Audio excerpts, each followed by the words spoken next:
আমার কলিজার ভাই বোনেরা আসসালামু আলাইকুম। আশা করি আপনারা ভালো আছেন। আলহামদুলিল্লাহ আমিও ভালো আছি। তো আমার কলিজার আপুরা ভাইয়ারা, এরকম যদি টমেটো বাড়িতে থাকে তাহলে আর কিছু লাগে? এরকম থোকায় থোকায় টমেটো ধরে আছে, এই যে এই যে অভাব নেই। এক কথায় কি, আল্লাহ পাক রব্বুল আলামিন যদি দেয় সেটা কিন্তু বান্দা খেয়ে শেষ করতে পারে না, এরকম একটা ব্যাপার। তো এই যে কত বড় একটা থোকা, এই যে এখানে এখানে অনেক আছে, এই যে গাছে।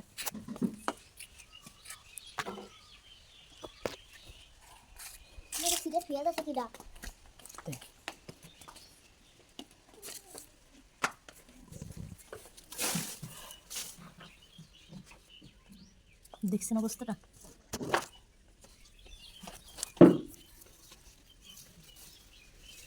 তো আমি এখানে ছিঁড়তেই আসছি, যে টমেটো ছিঁড়ে ভাজি করবো অবশ্যই। দেখেন মাটিতে বসে আছে, দেখা যাচ্ছে না অবশ্যই।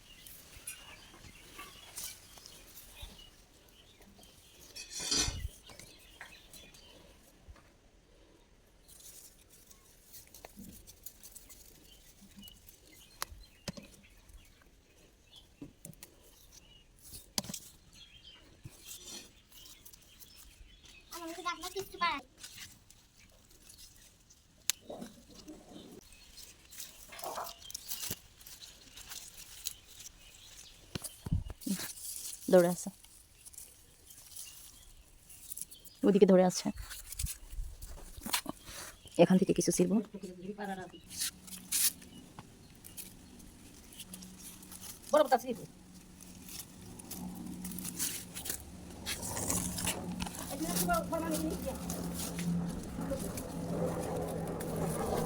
অবস্থা দেখছেন?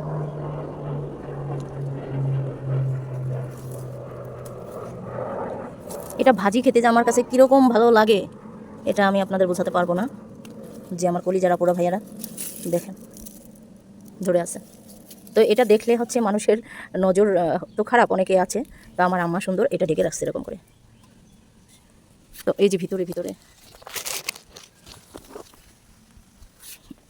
তো আমি তো এগুলো তুলছি।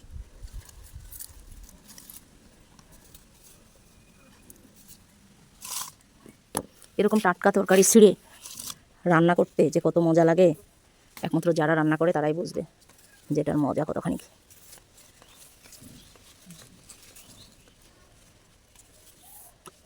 তো আমার কলিজারা পোড়া আজকে এই পর্যন্তই থাক, আবার নেক্সটে তুলবো, আপনারা তখন আমার সঙ্গে থাকবেন। আর আজকে ছিড়বো, যেহেতু রোজার মাস, এই টমেটো ভাজি করব, আর হচ্ছে কিছু কচুর শাক ছিড়বো। ততক্ষণ পর্যন্ত আপনারা আমার সঙ্গেই থাকেন। এই হলো কচুর শাক।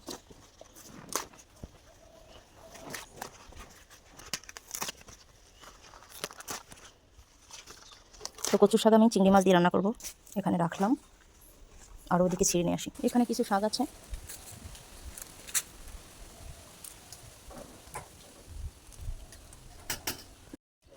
তো এখান থেকে কিছু শাক ছিড়বো আমি।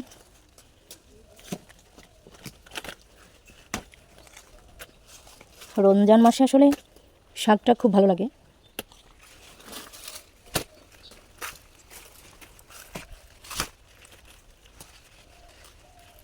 এই কচু শাকগুলো এত দারুণ খেতে, খুব মজা। অবশ্যই এগুলো গাল ধরে না।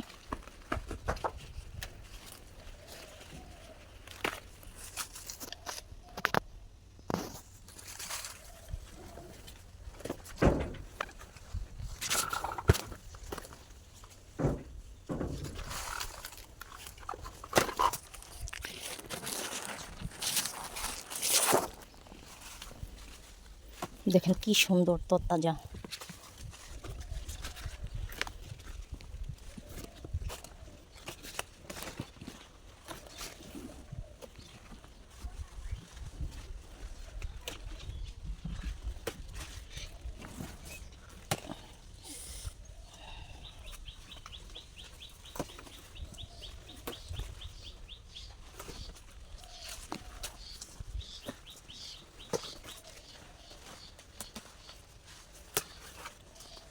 তো আমার এগুলো হয়েছে, আমার আর দরকার নাই, যেটুকু হয়েছে মাশাল্লাহ।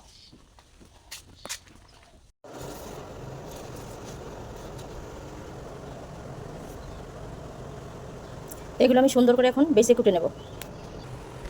এগুলো আমি খুব সুন্দর করে কেটে নিয়েছি, এখন ভালোভাবে ধুয়ে নিব। কেটে নেব।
তো আমি এখানে এটা ঢেকে দেব।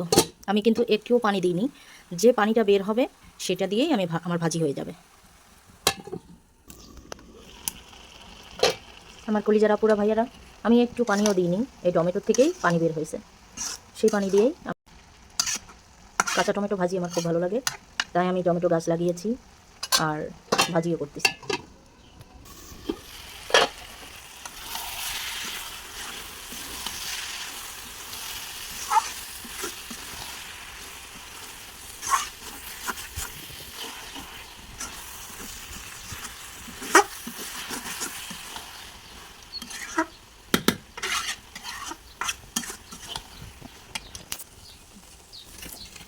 আমার কলিজার আপুরা ভাইয়ারা, এটা এই জন্য এত তাড়াতাড়ি সিদ্ধ হয়ে গেছে, একদম গলে গেছে আর কি। তো নির্ভেজাল জিনিস, গ্রামে থাকলে নির্ভেজাল জিনিস খাওয়া যায়, আসলে সবজি সব কিছুই খাওয়া যায়। আমি শহরে গিয়েছিলাম আমার ভাইয়ার বাসায়, 1 সপ্তাহ ছিলাম আমি ওখানে, আমার দম বন্ধ হয়ে যাচ্ছিল। তো আমার ভাজি হয়ে গিয়েছে, এটা ভাজি ফাইনাল লুক। এখন আমি কচুর শাকটা রান্না করব।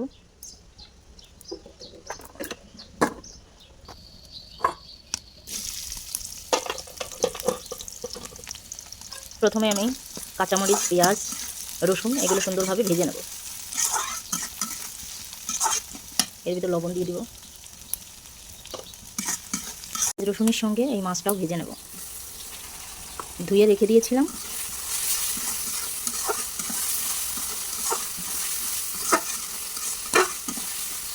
মাছটার জন্য সামান্য একটু হলুদ দেব।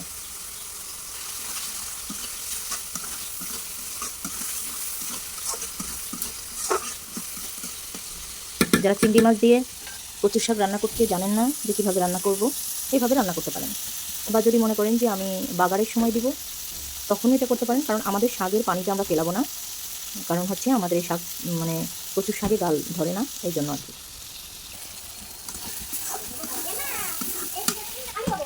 তো এখন আমি কচুর শাকগুলো দিয়ে দেব।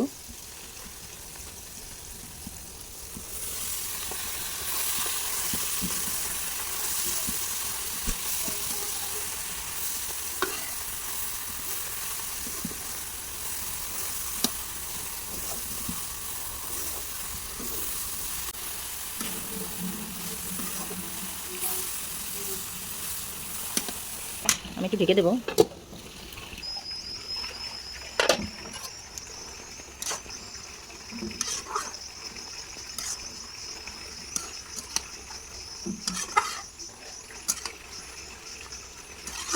আপনাদের যদি মনে হয় যে আপনারা হলুদ দিবেন, তো আপনারা দিতে পারেন, কোনো ব্যাপার না।